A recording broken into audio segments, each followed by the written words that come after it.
Hello, friends. This is Dave Hurwitz, executive editor at ClassicsToday.com, here with random reviews from the Overflow room.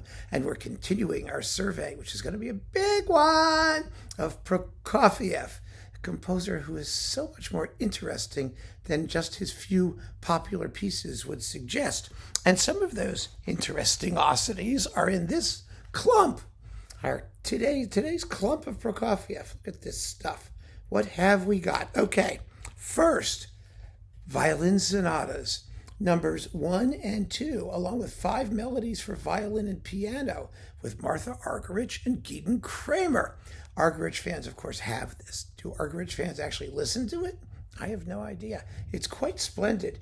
You know, Prokofiev is not known for his chamber music, but these violin sonatas are really, really good. One of them was arranged also for flute, or it went the other way around. I don't know. I don't remember which. I never do. I just don't. But oh yes, classic stuff with Argerich and Kramer, and you know, one of those discs that no one's going to pay attention to because Prokofiev and chamber music seem not to go together until they do. You should hear these pieces. They're wonderful. Then we've got string quartets 1 and 2 and his cello sonata with the Aurora String Quartet. And let's see, who's this? Janet Guggenheim, piano, and Michael Grabanier, I don't know what his name is, and cello. These are interesting. They're all 3-movement works. Kind of fascinating, actually. And again, the string quartets, they're good pieces. They're vintage Prokofiev. You'll recognize the guy who wrote them when you listen to the cello sonata. Is pretty nifty, too. It's very late, opus 119. And wow, this is really a very convenient disc on Naxos. Well played, well recorded, nothing not to like. Then we've got the complete piano sonatas with Frederick Chu on Harmonia Mundi. This was never my favorite set of piano sonatas by Prokofiev, actually.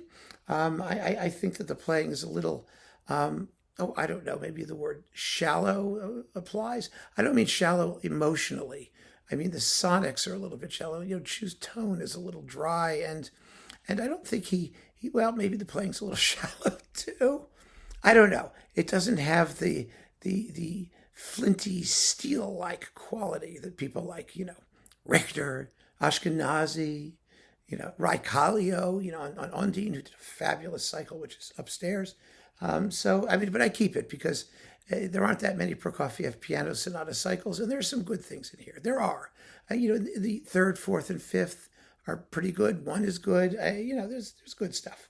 And you get 2 transcriptions from Kijé, Romance and the Marriage of Kijé, which is fun to have. Oh, yeah, this is good. Ooh, this is good. Baby. Slatkin, whose Prokofiev was always wonderful. The 6th, the Overture on Hebrew Themes, and the Suite from The Love for Three Oranges, with the National Symphony Orchestra. That's of Washington, D.C., and this is terrific. First class. His 5th was superb also, low-level recording on that. I think I may have it back there. But it was also quite wonderful. This is one of the best. Prokofiev 6 is out there, and nobody knows about it. Because by the time Slatkin left St. Louis and got to the National Symphony Orchestra, that was during the end of the classical music insanity industry, crazy, record everything and do nothing about it, push. And so these things came out and they were completely ignored, as I recall. I mean, I didn't ignore them, but, generally speaking, and there wasn't any kind of promotion or effort to establish Slatkin at the head of the National Symphony Orchestra like they had done with St. Louis, to the extent they did anything with St. Louis. So there you go. But that is a really good Prokofiev 6th, and you should look for it. And hopefully when the great Slatkin box shows up, are you listening, RCA? We'll have a chance to hear it again. It was wonderful. Bernstein Century, Peter and the Wolf, Saint-Saëns, Carnival of the Animals, The Young Person's Guide to the Orchestra. Do I need to say anything about it? No, I don't think so. Prokofiev, Cinderella Suites 1 through 3, and the Scythian Suite, and the ballet on the Dnieper, the suite. There is a suite, who knew? This is with the Ukrainian State Symphony Orchestra under Theodore Kuchar. Everything that Kuchar did was good. For Naxos, everything Kuchar does is good, essentially. He's one of those conductors who's just good. A really solid artist. 2 CDs, so you've got lots of suites. There's 3 Cinderella suites. which you probably don't know. I mean, sometimes you hear a suite or bits of Cinderella, but there are three suites, just like there are three suites from Romeo and Juliet. And so here they are, and the other things that, these are very well played and exciting. I mean, the orchestra is not, the greatest ever, and the sonics are a little cloudy, maybe a little bit, but boy, the performances have pizzazz. And I'll take pizzazz any day. You got to have pizzazz. Then we've got, David Oistrakh doing the Lalo Symphony Espagnole. Ugh, I hate that piece. And let's see, the Prokofiev First Violin Concerto, fabulously, with the London Symphony Orchestra under Lovro von Madacic. And Jean Martinol is the conductor of the Lalo, even though I detest it. And then you've got little transcription things with Oistrakh and Yempoyski, Debussy, Faya, Tchaikovsky, and Zarzyski. The Mazurka by Alexander Zarzyski. Play that for your friends and tell them to guess who wrote it. Good Lord. This is on Testament. And let me see, some of this is mono, but the two concerti are stereo, which is good. And Oistrakh is amazing, and that's going to be in the big Oistrakh box that's coming rather shortly. So we'll be talking about it again soon enough. Then we've got Symphonies 1 and 5 in the Russian Overture, featuring the London Symphony Orchestra and the London Philharmonic, conducted by Walter Weller. So Walter Weller did a complete Prokofiev cycle for Decca, and this is part of that Decca cycle. It was reissued here on, what label was this? Oh, God only knows. It doesn't even say. Beulah, maybe? It was licensed from Decca. And LSQ, Laser Sound Quality. I don't know. I just got it because you couldn't get it any other way back in those days. It's Bell Art. There we go. Bell Art. Probably, but it was a good Prokofiev cycle, actually. Walter Weller, much better than it got credit for being at the time. Serious stuff. And I enjoy that Prokofiev cycle still to this very day. Symphonies 1 and 5 with Yoel Levy and the Atlanta Symphony Orchestra on Telarc. These are what you might expect.